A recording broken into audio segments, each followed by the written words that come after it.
Bonjour à tous. Alors aujourd'hui, samedi 11 mai 2019, nouveau podcast, toujours en compagnie de Michael, hein, le philosophe scientifique, Aka. Hein. Prenez pas cela que pour l'orgueil, hein, c'est des surnoms. Hein. Donc voilà, on va faire un petit podcast, c'est moi qui vais commencer, je vais laisser Michael m'interroger. Je vais parler d'un sujet qui pourrait être un peu piquant, mais j'aime bien le piquant. Allez, vas-y. Donc là, le sujet du jour, donc voilà, effectivement, c'est la stock qui le présente, et sur la religion, et oui, effectivement, c'est intéressant parce que c'est l'image, l'image qui peut être véhiculée à tort, donc des religions en général déjà. C'est ça. Donc là, tu axes ton discours sur Jésus-Christ, un petit peu son historique et son message. C'est ça. Et ce que tu vas en dire, finalement, c'est quelque chose qu'on peut extrapoler à d'autres religions. La question de l'interprétation, du sens donné à un texte, tout ça, à une phrase, voilà, la notion de la métaphore, de l'image, voilà, le symbolique. C'est ça. Entre le littéral, une phrase qui est prise au sens littéral, et puis ce qu'elle signifie au sens second. Ouais, donc il y a une différence. Donc ce que tu vas dire là, ouais, effectivement, c'est donc là on parle ça va être de Jésus-Christ, c'est autour de lui, mais c'est quelque chose qu'on peut appliquer à d'autres religions et peut-être au-delà finalement. C'est ça. Les textes sacrés ou même des théories scientifiques qui des fois sont mal comprises. Enfin, c'est Exactement. adaptable à beaucoup de choses. Bah écoute, voilà, je te laisse. Alors, voilà. Alors, je vais démarrer. Alors, je suis pas non plus un spécialiste en Jésus, mais je connais pas mal de choses. Et voilà. Alors, Jésus, il arrive sur terre pour vraiment donner une direction nouvelle à l'homme, pour qu'il s'éloigne de ses petits besoins personnels, de se regarder le nombril, de devenir vraiment divin. Comme si il s'était mis à hauteur d'homme.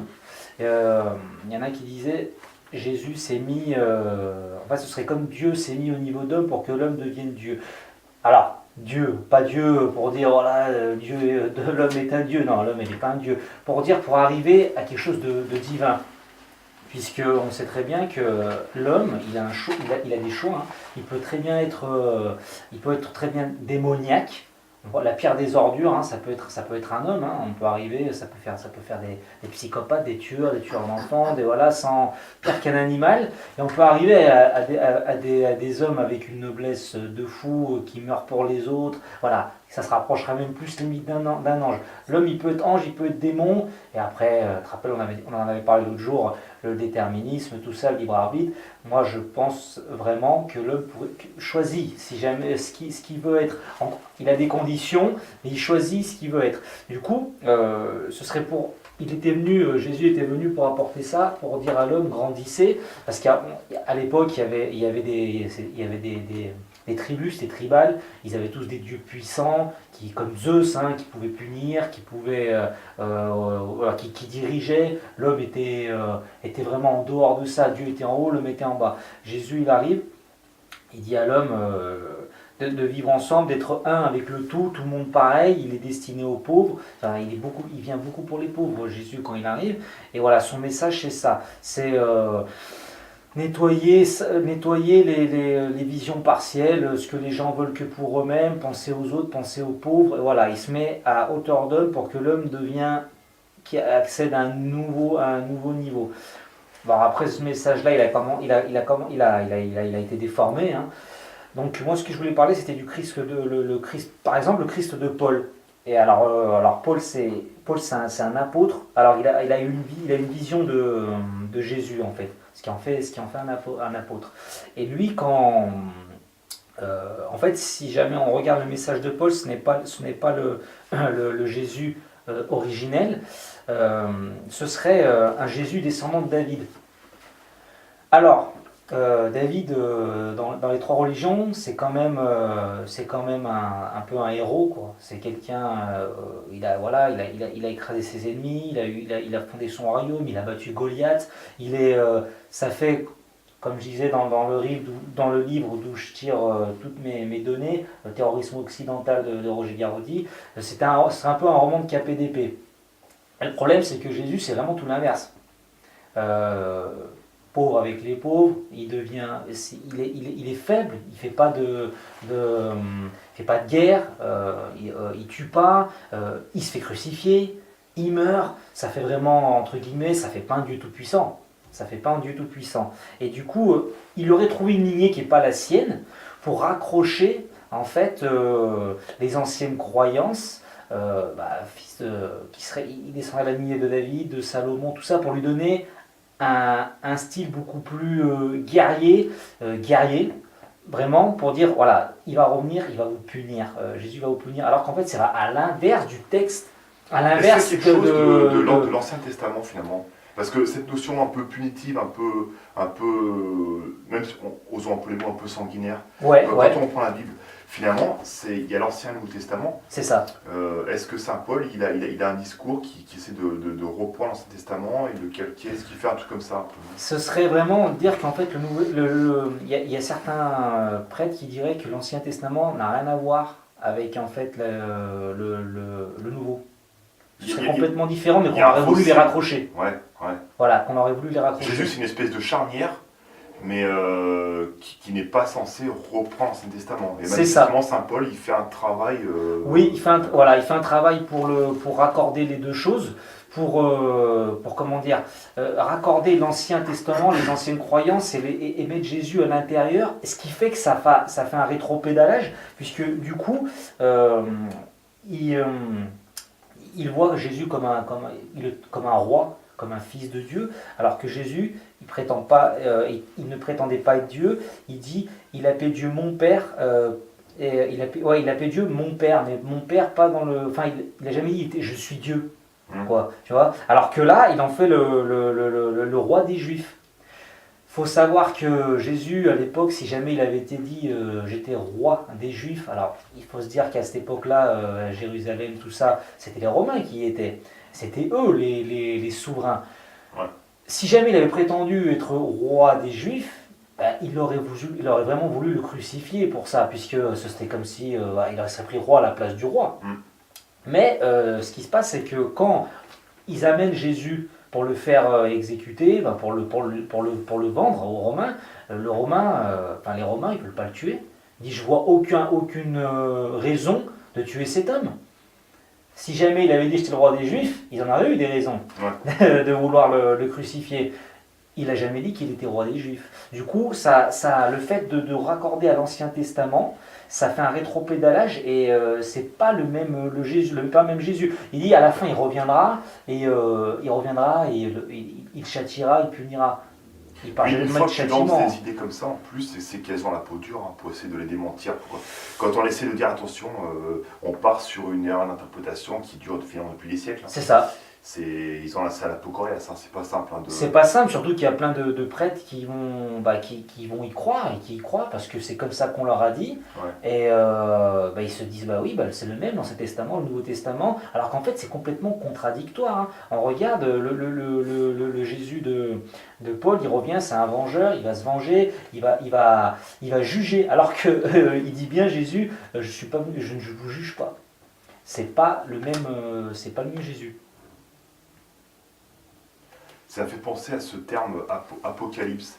J'avais vu dans un roman qui était indirectement, c'était pas le sujet central, mais c'est chez Bernard Werber, une très très bonne lecture. Et il apporte beaucoup de choses comme ça, de culture générale sur des tas de sujets. Puis il parlait de ce terme-là, et je crois qu'il disait, alors sauf un de ma part, hein, si je ressors le truc un petit peu avec précision, apocalypse, c'est perçu comme une espèce de fin du monde, mais dévastatrice. Un peu comme Armageddon, où il y a un film qui avait été fait qui s'appelle Noé, je crois, avec Russell Crowe. Avec Russell Crowe, Bon. Ça, c'est l'histoire de Noé. Mais ces visions-là de la religion sont très négatives quand même, et ne donnent pas envie aux gens quand on voit ça, on se dit, mais où est la spiritualité? Si on se met à la place qui se pose la question, mais où est la spiritualité? Et bien, Werber, il disait, Apocalypse, la définition, c'est quelque chose comme la levée du voile de vérité. Un peu comme au théâtre. Oui, tu en avais déjà parlé de ça. Voilà. Mais en fait, la fin du monde, c'est pas une fin du monde apocalyptique avec un Dieu punitif, c'est on accède peut-être, moi je vois comme ça, on accède à une spiritualité suprême, je sais pas si le mot est trop, voilà, comme ça. Et souvent apocalypse c'est associé plutôt à une fin du monde sanglante, en feu, dans un paysage dantesque. Mais donc toi, ce que tu amènes, ça peut montrer qu'il y a autre chose en fait. C'est pas forcément ça. C'est pas forcément ça, puisque il y a plein de trucs en fait, elles sont erronées. Là, parce que si on raccorde à l'Ancien Testament, la vision elle diffère. C'est-à-dire en fait, le Dernier Testament, il faut. Si on prend déjà la racine, à l'époque, quand il y avait les Juifs et tout, les sociétés elles étaient tribales et tout le monde avait son Dieu. Tout le monde avait son Dieu puissant, le Dieu plus fort que l'autre. Et du coup, tout cet Ancien Testament, ça, c'est vraiment l'époque, c'est une vision de Dieu, mais vraiment à l'ancienne. Le Dieu puissant qui est puni, et nous, en fait, on n'est que enfin vraiment que des animaux, quoi, à la limite. Voilà, on n'a aucun lien quasiment avec lui. Et du coup, mais Jésus, quand il arrive avec son message, ça n'a plus rien à voir. Il n'y a plus ce Dieu-là qui punit. Nous, on devient ce qui va l'homme, il faut qu'il devienne le plus divin possible. Pas l'égal de Dieu, parce que ce n'est pas un Dieu. L'homme, c'est un homme. Une élévation spirituelle, Une élévation. Un humanisme. Et ce qu'on a évoqué dans plusieurs podcasts, on imagine bien, moi, quand on parlait par exemple de la situation économique et je sais pas, du monde et écologique actuel, Ouais. le monde de demain, ça serait quoi? Et effectivement, c'est une possibilité, un monde spirituel, c'est un monde qui est forcément meilleur que celui d'aujourd'hui. C'est ça. Et peut-être que l'évolution, elle passe par là. Donc elle arrive, c'est pour ça, c'est que pour moi, je me dis que l'arrivée, il y a 2000 ans, quand Jésus vient, il apporte le message, il dit comme c'est aimez-vous les uns les autres, tu ne tueras point, c'est vraiment à ne pas se regarder le nombril, il vient vers les plus pauvres, ceux qui ont besoin, il dit nul alors j'ai pas la phrase exacte, mais nul riche n'entrera dans mon royaume. Dire voilà, c'est vraiment préférentiel pour les pauvres. Ça aussi, c'est sujet d'interprétation. C'est vrai que c'est comme la phrase qui dit ce que tu as en trop, tu la voles aux pauvres. Mais Jésus n'a jamais dit en gros, t'as pas envie d'être riche. Non, c'est pas ça. Non. Tu peux être riche. Tu à la force du poignet, tu as travaillé, c'est Bien super. sûr. Mais tu dois penser à aider le prochain. C'est ça. Et là aussi, la question de faire pénitence, tout ça, je crois que là aussi, il y a des erreurs d'interprétation et du coup qui marquent aussi les gens, notamment ceux qui ont fait, qui ont été dans les écoles un peu catholiques à l'ancienne, tout ça. Souvent, ils en ont un mauvais souvenir. La génération de nos grands-parents, tout ça, et c'est pas ça. Donc toi, ce que tu amènes, ça démentit un petit peu ça, et c'est important qu'il y ait des messages autres du christianisme que cette notion de punition, de tu dois te priver, Exactement. tu dois te comporter en petit, en soumis, c'est pas ça du tout. C'est pas ça du tout, en fait, c'est pas ça du tout, et c'est pas la même vision de Dieu. Ce qu'il faut se dire, c'est que toutes ces visions-là, tribales et tout, de l'époque où le Dieu était tout puissant, tout ça, les Grecs, ils l'avaient aussi, et à une certaine époque, où ils ont concilié au conseil de Nicée, tout ça, qu'ils ont essayé de vraiment comme pas déterminer ce qu'était Jésus, mais vraiment de faire un pont entre le christianisme, c'est devenu le christianisme, mais sur des bases grecques en fait. Et les gars à l'époque, quand ils ont essayé de faire les traductions, parce que voilà, de l'hébreu, de ces conceptions de Jésus et de Dieu, avec des concepts grecs, et en fait ils ne comprenaient pas vraiment le sens. Voilà pourquoi il y a eu plein d'erreurs. Il y a eu plein d'erreurs parce que même les mots grecs, ils n'étaient pas compatibles avec. Parce que pour mettre les mots sur des choses, c'est pas non plus facile quand c'est un autre temps. Les mots, leur limite. Voilà. Et du coup, le concept grec avec ce concept-là ils ont utilisé des mauvais mots pour expliquer en fait. Puis en plus, ça et du coup, ça a été tout erroné. Quand tu crées un nouveau texte, par exemple, ou une nouvelle religion, une nouvelle culture, elle n'arrive pas de nulle part. Elle prend appui sur une ancienne culture, quitte à s'en différencier beaucoup, mais elle prend bien appui quelque part. Et donc, des fois, c'est dans cette transition que les erreurs sont le plus à même de se manifester. Ouais. Et du coup, elles sont restées en fait longtemps. Elles sont restées, voilà, et c'est comme tu as dit, après pour défaire c'est dur parce que c'est resté ancré, mais je veux dire, il y a eu un problème déjà à la base, ils n'ont pas le concept, ils l'ont pas compris. Donc voilà, il faut se dire, c'est pour ça, après, tu sais, il y a eu, c'est devenu très, les Européens, ils se sont vraiment, les Romains, ils sont beaucoup accaparés le christianisme et tout, mais la vision a été complètement déformée, parce que déjà, en passant dans le filtre, par des mots, ça a été mal interprété, déjà à cette époque-là. Donc tu fais le fit, là tu passes, ça n'a pas été bien fait. Du coup le message il est déjà erroné. Tu te bases déjà sur l'Ancien Testament qui sont déjà... c'est combien de temps après, Saint Paul, c'est combien de temps après à peu près qu'il a... 70 ans, un truc comme ça, après la mort de Jésus-Christ. Non, déjà, c'est pas son contemporain, ça c'est sûr et certain. C'est au moins 1 à 2 générations après. Au moins. Je sais plus, mais il vient après. Je ne sais pas si après l'empereur. Je sais même pas si c'est même en centaines d'années, parce que le Concile de Nicée, c'était vers le 200 ou 300. L'empereur Constantin. Oui. Parce qu'il a pas aussi joué un rôle dans la façon de véhiculer le christianisme et peut-être de véhiculer une image qui n'est pas celle de Jésus. Parce qu'il arrive après lui aussi, Constantin, il arrive après peut-être 100 ou 200 ans après Jésus-Christ. Mais il a fait une vision du christianisme très romaine en fait. Ouais, d'accord. Ouais. Et du coup, c'est encore la même chose, c'est le concept de base, il est déformé. Ils n'ont pas. C'est pas les Romains qui sont soumis à l'Église. Ils ont fait limite l'inverse. Ils ont pris l'idée, ils l'ont mis un concept romain en fait. Et du coup, c'est plus exactement la même chose. Bien sûr. Voilà. Donc les hommes, les Romains à l'époque, ils ont pris la religion, ils l'ont tournée dans leur concept à eux. Et il y a, comme je t'ai dit, il y a certains mots qui déforment, il y a certains, il faut lire entre les lignes, il y a certaines choses qu'ils n'ont pas compris. Et ça a été déformé. C'est pour ça. Ce que je voulais dire par rapport à ce sujet-là, c'est que, revenir à cette vision de Jésus-là de départ, qui est vraiment la plus pure, la première, c'est ça le vrai message, il est là. Le reste, c'est quand même assez déformé. Je t'ai dit, le Jésus faible, entre guillemets, qui meurt pour les autres et tout, ça faisait pas vendeur, donc il fallait le rendre un peu plus guerrier. Du coup, ils sont partis lui trouver une descendance à David, qui a probablement pas en fait. Et l'Ancien Testament, le Nouveau, il n'aurait pas de lien. Il n'y aurait pas de lien, des trucs, il y a beaucoup de trucs qui sont contradictoires pour le coup. Et c'est pour ça qu'en fait, il y a plein de personnes maintenant qui, peut-être en lisant la Bible, ou en essayant de comprendre la vie de Jésus et tout, le message, ils ne le comprennent pas. Ouais. Ils ne le comprennent pas. Il y a ça, et puis le point, c'est que quand tu fais passer une idée, qu'elle soit bonne ou pas bonne, vraie ou fausse, c'est juste une idée qui passe. Une fois qu'elle s'est installée, c'est un repère psychologique. Oui, c'est ça. Donc même quand on essaie de l'enlever, on essaie de faire comprendre attention, là c'est une erreur d'interprétation, c'est pas comme ça que ça s'est passé, ou il y a une autre théorie, etc. C'est long parce que tu peux pas enlever un repère psychologique comme ça, un repère culturel. C'est dans la tête de chacun, une civilisation, une ville, pour que chacun intègre une nouvelle façon de penser, c'est long finalement. C'est ça, c'est comme une personne âgée, va lui faire quelque chose de nouveau, ils sont très peu à vouloir le faire parce que ça change, parce que ça fait peur, parce que ça t'enlève de... Ouais, quand t'es bien dans tes habitudes, et pour le coup ça déstabilise.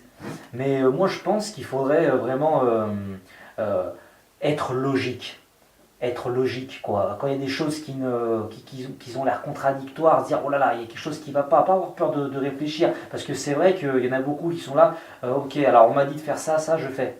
Ouais. Non, je t'ai pas dit, après ça veut pas dire, mais remets tout le monde en question, tout ce qu'on dit c'est des conneries, non, c'est pas des conneries, mais tu as le droit de... L'esprit critique, ouais. Garde ton esprit critique, voilà, garde ton esprit critique et essaye de voir là où ça va pas. Moi j'ai toujours fonctionné, on va à la limite, comme ça, avec cet esprit critique-là. Il y avait des choses des fois qu'on me rapportait sur la religion. Je dis d'accord, ok. Il y en a un qui m'avait sorti une fois, ça j'aime bien. Il m'avait sorti, de toute façon, machin, il faut que tu fasses ça et tout, parce que Dieu il est jaloux. Dieu il est jaloux. Ouais, Dieu il est jaloux. Ouais, si jamais tu ne fais pas ce que lui te dit, voilà, il est jaloux. Je pensais, je dis, mais comment tu veux que Dieu il soit jaloux? Mais ça, c'est un truc d'humain. En plus, complètement, oui. En plus, la jalousie, c'est souvent un manque de confiance en soi. T'as peur que l'autre s'en aille. Pour quelqu'un de tout puissant, qui a une divinité universelle comme ça, de manquer de confiance en soi. Ça va pas du tout. Faut être logique. Mais il faut être logique, mais du coup, c'est un phénomène qui a étudié sérieusement. C'est-à-dire que des gens peuvent raisonner comme ça. Alors, l'esprit critique, c'est pas donné à tout le monde, tout simplement. Alors, il y a des gens qui font peut-être pas l'effort pour, certes, mais il y a eu des époques, et à différentes époques, il y a des familles ou des milieux culturels où on ne te permet pas de remettre en question c'est vrai. des concepts. Donc, on ne peut pas penser que les gens ne sont pas logiques en soi. C'est aussi que on ne leur a pas permis. Il y a différentes formes de façon de brider, de canaliser la pensée de quelqu'un. Et tout le monde ne se sent pas libre de penser au final. Ouais, mais je veux dire que Ça a dû jouer aussi beaucoup quand même. on ne vit pas sous dictature officielle. Non, non. Quelque part, oui, hein, parce que maintenant, tu n'as plus trop non plus le droit de dire ce que tu penses aussi. Ça, c'est une vérité. Mais je veux dire... Je comprends, mais si on regarde dans les temps plus reculés, on peut imaginer, Moyen-Âge, tout ça, que c'était moins il y en a qui facile. en sont morts. Hein. Il y en a qui en sont morts. Donc après, tout le monde n'est pas prêt à mourir pour des idées. Non, bien sûr. Voilà, ça a joué aussi. Mais essayer de le comprendre par toi-même, au moins, c'est déjà pas mal. De Ah te oui. dire à toi-même, ça va pas. Voilà, il faut que je répète peut-être à méditer, tu vois. Moi, je Mm. pense que c'est quelque chose de pas mal. Et je voulais juste te dire encore une chose par rapport à Jésus. Alors, Jésus ne prétendait jamais être Dieu, mais le messager de celui qu'il appelait son Père. C'est-à-dire l'amour sans limite, l'amour de l'humanité, de la vie véritable et du tout, prévalant sur toutes nos ambitions ou nos désirs partiels. C'est ça que je revenais du départ. C'est pas la vision du concurrent, le gars il va revenir pour nous taper dessus. Voilà, ça va à l'inverse du genre, les croisades, on va récupérer nos territoires. C'est absolument rien à voir. Hein, Et ce que tu dis là, c'est par exemple, moi je pense à un collègue de boulot qui en discute aussi pas mal. Donc lui, un autre qui est musulman également. Et lui me disait, voilà, donc par exemple dans le Coran, il y a une phrase ou un texte qui dit quelque part qu'un jour, on sera tous musulmans. Ça n'est pas dans le sens, puisque c'est le Coran, donc c'est l'islam qui a le dogmatisme, on sera musulmans, c'est pas ça. On sera tous spirituels, on sera tous élevés spirituellement. Il y a une évolution comme ça. Sachant que ça veut dire soumis à Dieu, musulman. C'est vrai, tous soumis à Dieu dans ce cas-là. mais c'est pareil, l'islam dit soumission, mais quand je pose la question, j'essaie de comprendre aussi par rapport, me dit, mais c'est pas une soumission dans le sens, moi je te domine. Ouais. C'est tu te soumets aux valeurs les plus pures parce que c'est les meilleures. Ouais. Mais les plus pures, c'est justement l'amour inconditionnel, l'amour du prochain, la spiritualité, l'humanisme. Tu te soumets aux valeurs suprêmes qui sont les valeurs bonnes pour toutes. Ça veut dire ça en fait. C'est ça. Et il disait, la vision du monde vue dans le Coran, c'est que le bien l'emportera sur le mal. Pas dans le sens d'une guerre comme ça, mais parce qu'à un moment donné, quand tu t'élèves, tu comprends que tu n'as plus besoin de faire du mal pour vivre et pour... si tu es équilibré en toi, que tu reçois de l'amour et que tu en donnes, pourquoi tu vas faire du mal à quelqu'un? Ça n'a même plus de sens. Ça n'a plus de sens. Donc ça rejoint aussi, parce que là aussi on a dans le Coran, on a des interprétations, on le sait, un peu moins à notre époque, on parle de terrorisme, tout ça, donc c'est des sujets qui sont très actuels finalement. Ouais. Et à la rigueur, on parle beaucoup de l'islam, mais c'est des formations, tu l'as aussi dans le christianisme. Tu l'as de partout. Donc c'est important de le dire, et voilà, c'est un amour inconditionnel, un amour du prochain, et là tu te soumets, pas dans le sens je m'écrase, je m'incline, mais par évidence. Hein, c'est ça, et sans chercher une récompense, comme je t'avais déjà dit, oui, moi je fais ça parce que j'ai peur d'avoir d'enfer, et moi je fais ça parce que je vais aller au paradis. Quand tu fais quelque chose pour quelqu'un, est-ce que si jamais tu fais quelque chose par amour, est-ce que toi tu t'attends de récompense? C'est que tu n'as pas compris, tu te comportes comme avec le gendarme en fait. C'est ça, mais si jamais quand toi tu aimes quelqu'un, je veux dire pour tes parents, je sais pas, et tout, tu le fais, t'attends quelque chose en échange, en retour? Si tu le fais comme ça, c'est que t'as pas compris ce que tu fais. Tu vois, par exemple, ta mère, toi, je veux dire, quand elle t'a eu et tout, elle attendait quelque chose en retour pour te faire, je pense, ça m'étonnerait. Tu vois, donc voilà, un être humain est capable de le faire. Donc, mais il y a beaucoup de gens qui m'ont dit, si tu fais pas ça comme ça, ou si tu penses comme ça, Dieu te va te punir. Ouais. C'est hyper réducteur et très faussé comme raisonnement. Ouais. C'est pas comme ça que tu construis un humain. Ouais. Là, la rigueur, là, ça serait la soumission dans son sens péjoratif. Ouais. Un humain. Maître esclave. Il y a un dicton qui dit voilà, quand le chat n'est pas là, les souris dansent. Ouais. Le jour où le chat s'en va, les souris, elles sont pas censées changer. Ouais. Si c'est une vraie. Si c'est inconditionnel. C'est ça. Donc voilà. C'est important, ça. Et après ça va me faire le saut à mon autre thème qui a rien à voir, mais dans la même lignée, de dire attention aux interprétations et lire entre les lignes. Je voulais juste terminer par une petite phrase que j'avais bien aimée, pareil, de Roger Garaudy.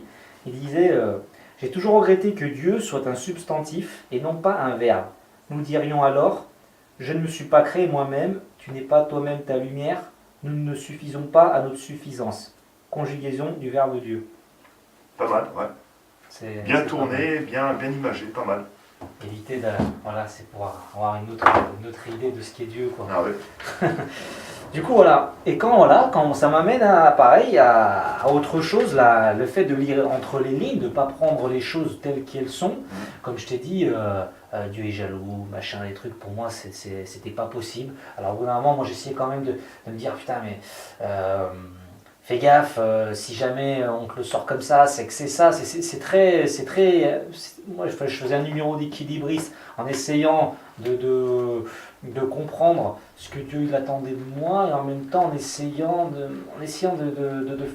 de suivre ce que je voyais. Parce que quand tu lis la Bible, tu lis le Coran, tu dis ouais d'accord, il m'a dit de faire ça, ok, il faut que je le fasse.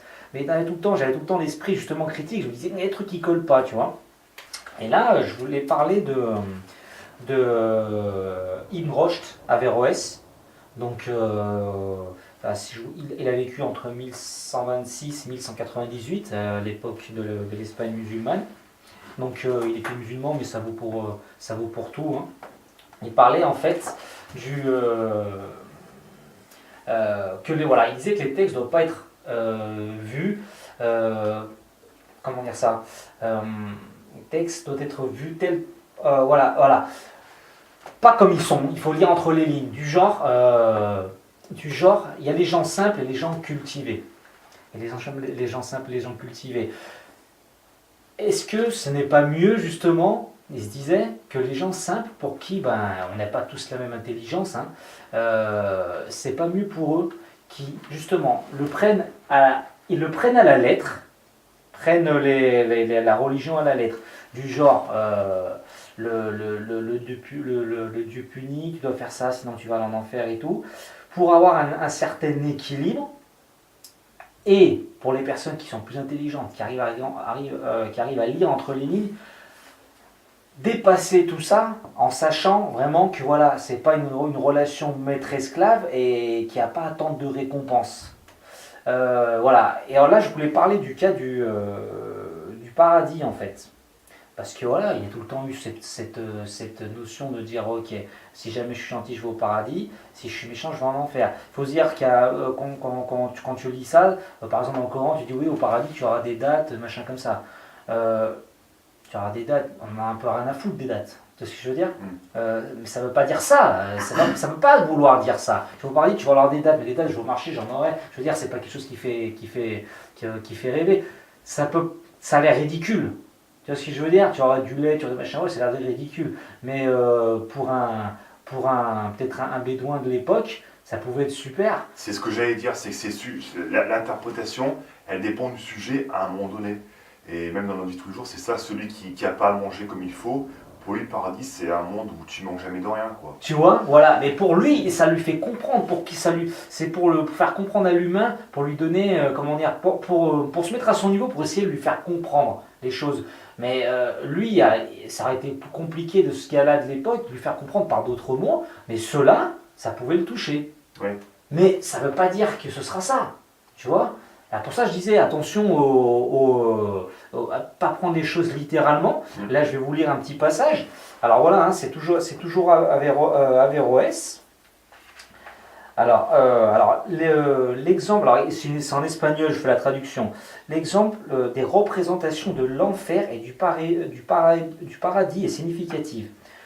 Pour conduire à une action morale, il est nécessaire que les esprits simples, donc un peu, voilà, pas les gens très intelligents, les gens simples. C'est pas péjoratif dit comme ça. Non. Aux auditeurs, c'est une façon de dire qu'il y a des gens qui n'ont. Et surtout l'époque, il y en a qui n'ont pas accès au savoir, il y en a. Voilà. Qui n'est pas accès au savoir, et voilà, c'est pas péjoratif. Non. Que les esprits simples croient au supplice corporel et au plaisir physique de l'autre monde. Cette peur et cet intérêt est l'unique chose qui peut maintenir dans le chemin droit, qui peut les maintenir dans le chemin droit, en fait. Telle est la religion pour le peuple, entre guillemets.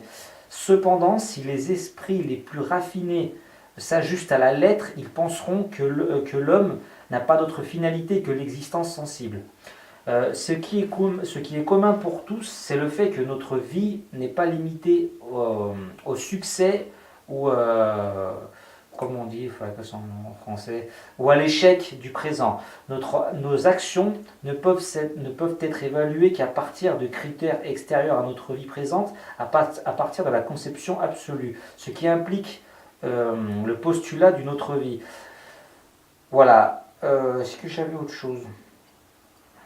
Alors, l'homme normal est en général faible. Pour cette raison, les sages ils ont sorti ces concepts-là en fait. Ouais, voilà. C'est juste pour dire ça. Je n'irai pas plus loin. Du coup, ce que ça veut dire, voilà, il ne faut pas prendre les choses dans le sens littéral. Et Averroès, il avait dit peut-être que c'est mieux effectivement que les personnes qui n'ont pas accès au savoir, les personnes qui ont peut-être moins d'intelligence, j'avais déjà dit dans notre podcast, on n'est pas tous égaux. Il y en a qui sont limités mentalement, il y en a qui sont très intelligents, il y en a qui sont limités mentalement. Le problème, il n'est pas là. Il disait, c'était peut-être mieux pour le peuple d'avoir cette vision-là à leur niveau, pour les gens qui n'ont pas trop accès au savoir, de se dire oui, plaisir de paradis, punition de l'enfer, pour être guidé dans le droit chemin, Ouais. tandis que les autres qui auraient pu avoir accès à un savoir et qui soient parfois plus doués, qui savent lire entre les lignes, comprennent qu'en fait, non, ça marche pas comme ça. Ça marche pas comme ça. Alors moi, pendant longtemps aussi, je me suis dit, paradis, enfer et tout. Mais, alors après, il y a plein de gens qui me connaissent, je leur ai jamais dit, mais moi, tout seul, je me faisais mon analyse. Je me disais, le truc des dates et tout, machin, ça va pas ensemble. Le Dieu vraiment qui punit, comme ça. Alors, je vais t'avouer que même au jour d'aujourd'hui, ça m'étonnerait, ça m'arrangerait, je veux dire, ça m'arrangerait qu'il y ait des punitions pour certains. Je te le dis franchement. Et ça, on avait déjà parlé dans un podcast, cette notion-là, ça pose un problème, mais ça mériterait de faire l'objet d'un podcast à part, parce que c'est aussi très intéressant comme sujet. Mais je vais te laisser finir quand même. Ouais. Un truc du coup, voilà. Mais il y a certains trucs qui, moi, je me suis remis en question. Je me suis dit, mais Dieu, comment on le voit? Est-ce qu'il est compatible avec certaines idées, je t'ai dit, ou même rien que des fois de paradis, ce qui fait qu'il y a certaines personnes qui disent, moi, je fais tout ça pour aller au paradis, et je ne fais pas ça pour pas aller en enfer. Pour moi, Dieu, c'est pas un maître. Tu le fais par amour, et je te dis par amour, tu n'attends rien en retour, ni peur, ni rien du tout. Ça ne veut pas dire qu'il n'y a pas quelque chose. Il le dit à Averroès. Il ne dit pas qu'il y a rien après. Il ne dit pas ça. Il dit, mais il ne faut pas le faire dans le sens, châtiment et plaisir après, tu vois. Et que, évidemment, peut-être que c'est bien pour certains de penser comme ça, parce que ça les maintient. Là, ça serait l'idée d'une religion de garde-fou. On va dire, en attendant que l'individu puisse accéder vraiment à un niveau, et se dire, ok, voilà, c'est comme ce serait limite pour les enfants, quelque chose qui serait éducatif. Un cadre éducatif, voilà. Voilà, éducatif. L'enfant ne sait pas réellement pourquoi on lui interdit, mais il a besoin qu'on lui interdise pour l'instant. Il en a besoin, c'est pour son bien. Et là, ce qu'il voulait dire à Averroès, c'est ça. Peut-être qu'en fait, cette forme éducative est nécessaire, puisque ça peut fonctionner, mais qu'à un certain niveau, il faut la dépasser. Et je pense qu'en fait, le problème, c'est qu'il y en a plein, et qu'il y a plein de personnes qui sont assez intelligentes pour comprendre. C'est là que le problème il est là, c'est qu'il y a plein de personnes qui sont assez intelligentes, je pense, pour comprendre ça, mais qui sont tellement, ils ont tellement mis des heures, ils sont tellement à 200% dans lire les lignes comme elles sont et pas entre, qu'en fait tu pourras plus leur faire revenir en arrière et leur dire non mais mec, écoute, non, en fait, c'est pas ça. Tu peux pas le prendre au sens littéral. Il y a quand même une différence. Et le problème, c'est que ces personnes-là, tu sais, au bout d'un moment, une fois que tu t'es un peu auto-hypnotisé, tu t'es vraiment à 200% dans ton truc, même si tu as l'intelligence de le faire, tu n'arrives pas à t'en sortir. Et le problème, ça fait des gens qui sont un petit peu cons. Franchement, à la limite, moi, il y en a un, moi, je vais te dire franchement, il y en a un qui m'a dit un jour, machin, t'as le pantalon qui dépasse les chevilles. J'ai dit ouais, d'accord. Il m'a dit ouais, tu sais que tous ceux qui ont le pantalon qui dépasse les chevilles, ils vont aller en enfer. Je dis mais t'es sérieux? Ouais, machin. Je dis je vais aller en enfer, qu'est-ce que je te dise?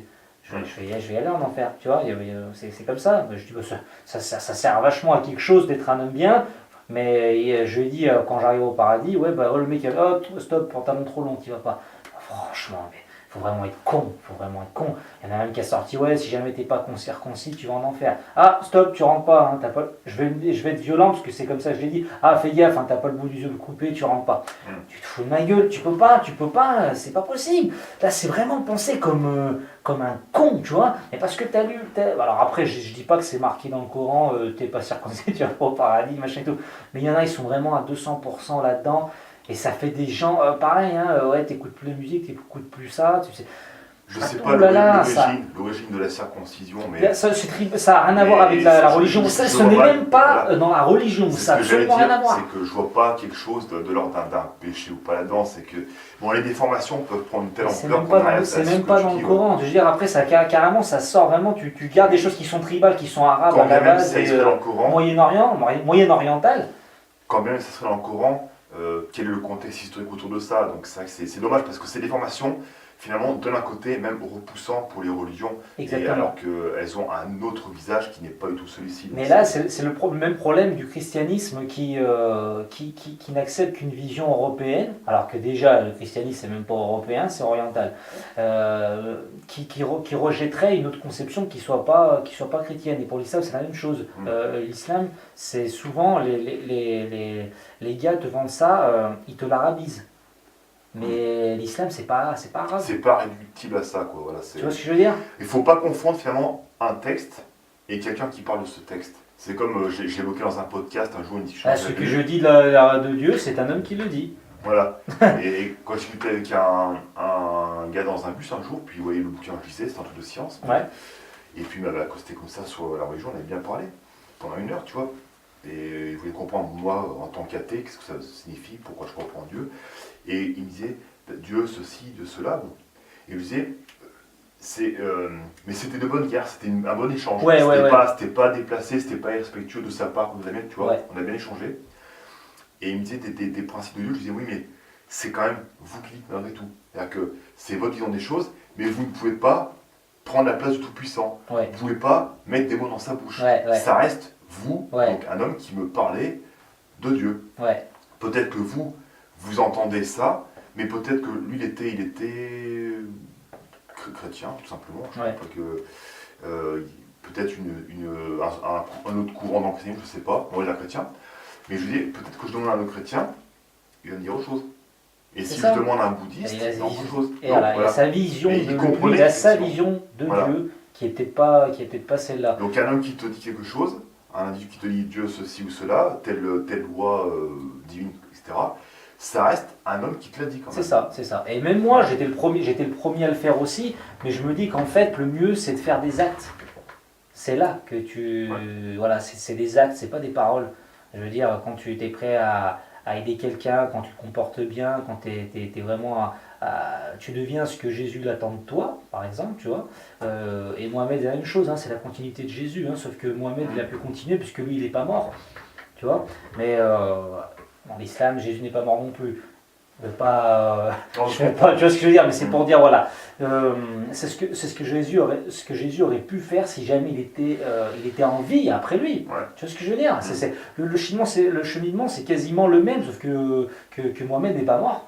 Il a continué, il a fédéré des gens, et il a combattu, pas pour aller faire les guerres, il a combattu les gens contre le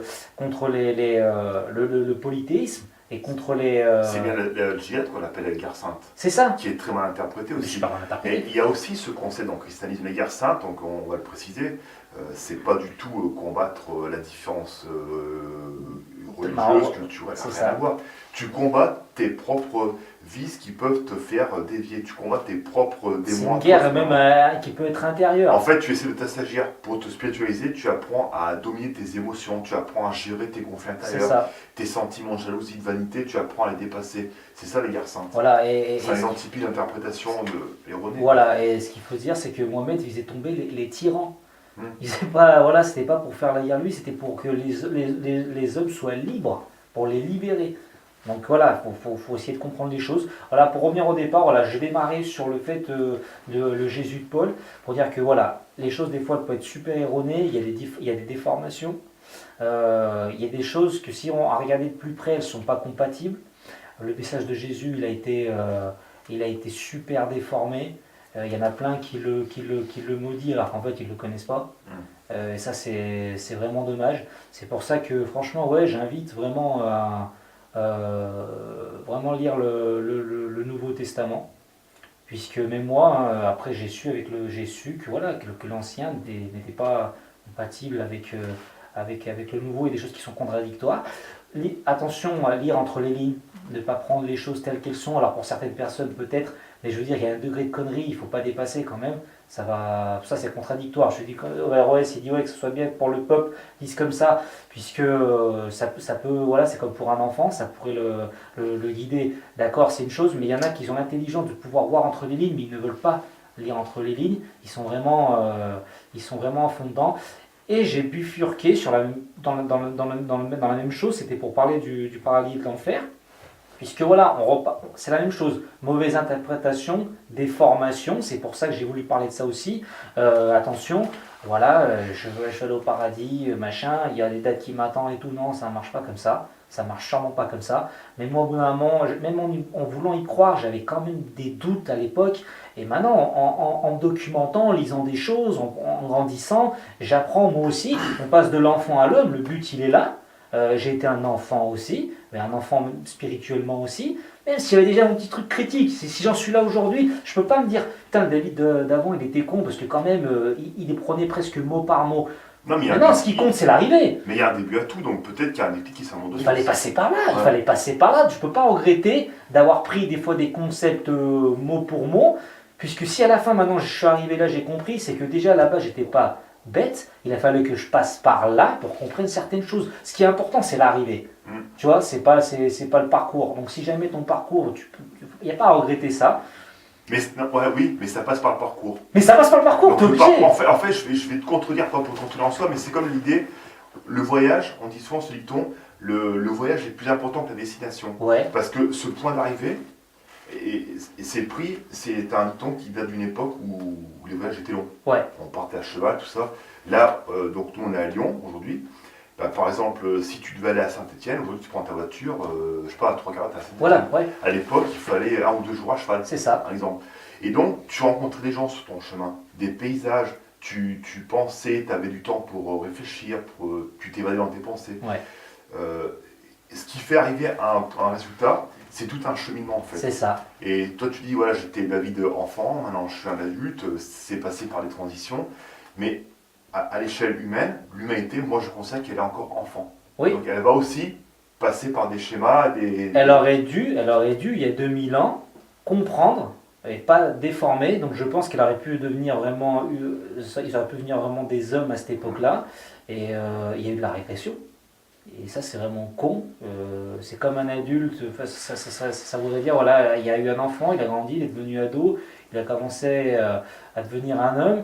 Et quelque part, il s'est perdu. Ce serait limite un petit peu ça. Voilà, après, là, ça marche. Je fais des trucs. Je te parle d'un homme alors qu'on est des milliards. Tu sais ce que je veux dire? C'est dur de résumer ça comme si c'était qu'un homme. Mais bon, moi, voilà j'essaye. Bon, là, j'ai voulu parler de ça pour dire attention, les choses, il ne faut pas les lire littéralement. Votre opinion, pouvez vous la faire vous-même aussi, en essayant d'avoir un minimum de recul, de réfléchir un petit peu. Attention comment on vous balance les choses. Et en même temps, voilà, moi je lis des livres, je me documente et tout, et je me disais, putain, mais il faut que j'en parle de ça. Tu vois, c'est-à-dire que même si vous n'avez pas eu l'occasion de lire, ou peut-être vous intéressez pas assez, peut-être que vous n'aimez pas lire, peut-être que, voilà, ben moi je peux vous l'apporter, parce que moi j'ai bien creusé, donc ça me fait plaisir. Par rapport à la lecture, alors c'est vrai que par exemple, moi j'ai la Bible chez moi, c'est un gros bouquin, c'est pas évident à lire, c'est très condensé. Un jour j'ai lu un livre superbe, c'est un pasteur qui est mort il y a longtemps, lui c'était des années 20 ou 30, je sais plus. Il s'appelait Emmett Fox, je crois que c'était un protestant, il était quoi, hollandais peut-être, je suis pas sûr, mais Emmett Fox. Et il avait écrit plusieurs bouquins, notamment un qui permettait de comprendre des phrases de Jésus en fait de la Bible. D'accord. Une page, c'était une phrase et expliquée. D'accord. C'était génial parce que voilà, c'est complètement ce que tu dis, on n'est pas du tout dans une une notion de punitif, châtiment, Dieu a dit ça, donc tu le fais, tu cherches pas Il à a dit, je suis pas comprendre. venu pour vous Chaque juger. phrase est expliquée et c'est vachement positif, quoi. Ouais. C'était super. Et un exemple tout bête, là c'est un collègue de boulot qui m'a expliqué, le destin, on parle de destin souvent. Donc les gens des fois disent, tiens, si tu es croyant et que tu crois en le destin de Dieu, donc Dieu t'a tracé une route un petit peu, Ouais. moi c'est l'autre route, etc. Et le principe du destin, c'est de dire, Dieu a choisi des éléments pour toi.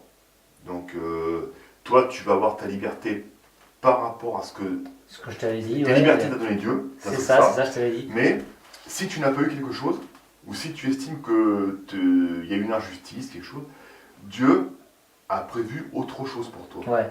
Voilà. Moi, je ne suis pas croyant, mais j'aime bien dire, bah, ça peut être ça, une façon de croire et croire au destin. Ouais. Si sur ta route, tu as eu des obstacles, ou tu as été lésé, tu as perdu quelque chose, tu n'as pas eu, tes rêves ne sont pas accomplis, c'est parce que autre chose t'attend. Ouais.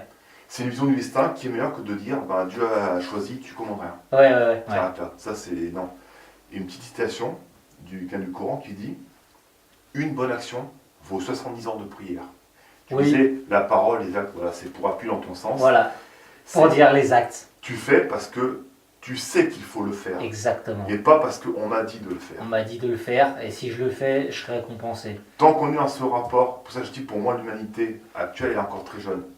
On n'est pas encore adulte dans le sens. Voilà. Mais là, je prends à l'échelle d'une civilisation. Ouais. On est au début. Quand on est suffisamment élevé spirituellement, on fait les choses parce qu'on sait pourquoi il faut les faire. C'est ça. On n'a pas besoin. Si personne on n'a pas besoin de. il n'y a pas de garde-fou, il n'y a plus ça. Quoi. Voilà, il n'y a pas besoin de raison. Voilà. Il n'y a pas besoin de raison. Donc, tu sais ce que tu dois faire parce que toi, tu as l'intelligence de comprendre ce qui est bon en fait. Et la notion de paradis et d'enfer, du coup, il faudrait aussi de l'intérêt par rapport à ça. Et de plus en plus, moi j'ai discuté avec des croyants donc, catholiques et un prêtre, il est super le prêtre, il m'a expliqué que l'enfer, c'est une métaphore, c'est en fait un garde-fou. Et l'humanité n'est pas prête encore à dire, c'est pas la peur, c'est un peu la peur du gendarme, d'accord? Pareil, garde-fou. Et dans un ouvrage de Bernard Werber qui expliquait à un moment donné, donc les Thanatonautes, c'est une quadrilogie, non, je crois qu'il y a 5 bouquins sur le voyage dans l'au-delà. Ouais. J'en avais parlé dans un podcast. C'est possible, ouais. Et donc des individus qui voyagent dans ce monde de l'au-delà, ils tombent en enfer. Ils ne comprennent pas, mais c'est ça l'enfer. Bon, ils entendent des cris de douleur, ils entendent des lamentations, et puis ils arrivent dans une grande salle et il y a un homme. Et je sais pas, c'est peut-être comme toi, moi, qui est supposé être le démon. Ouais. Il dit, mais c'est vous le démon? Vous n'êtes pas une créature hideuse avec des cornes, avec du feu, tout ça. Il dit, moi je suis que votre création. C'est vous qui me donnez vie. Ouais. Vous avez besoin, donc à la fois on commet du mal sur Terre, mais vous avez besoin de ça, vous avez besoin de vous dire qu'il y a des créatures, qu'il y a des drames, qu'il y a des choses. C'est vos propres conflits en fait. Et vous allez dépasser tout ça. L'enfer, c'est vous qui lui donnez un sens parce que vous avez besoin de ça. Le catastrophisme, c'est un truc qui est en vogue, on voit bien. Les gens, il y a un carton sur la route, les gens savent pour aller. Il y a un gars qui est malheureusement qui est par terre à moitié écrasé, ça attire. Et dans cette idée-là, l'enfer, c'est comme ça qu'il existe. Il n'existe pas réellement, on le crée par notre imaginaire. Et donc, effectivement, si on imagine un Dieu qui a créé le monde et puis il y aurait un paradis et un enfer, c'est quand même étrange d'imaginer qu'il donnait vie à des créatures. Il sait ce qui va se passer parce qu'il voit tout, il laisse faire et après il peut en enfer.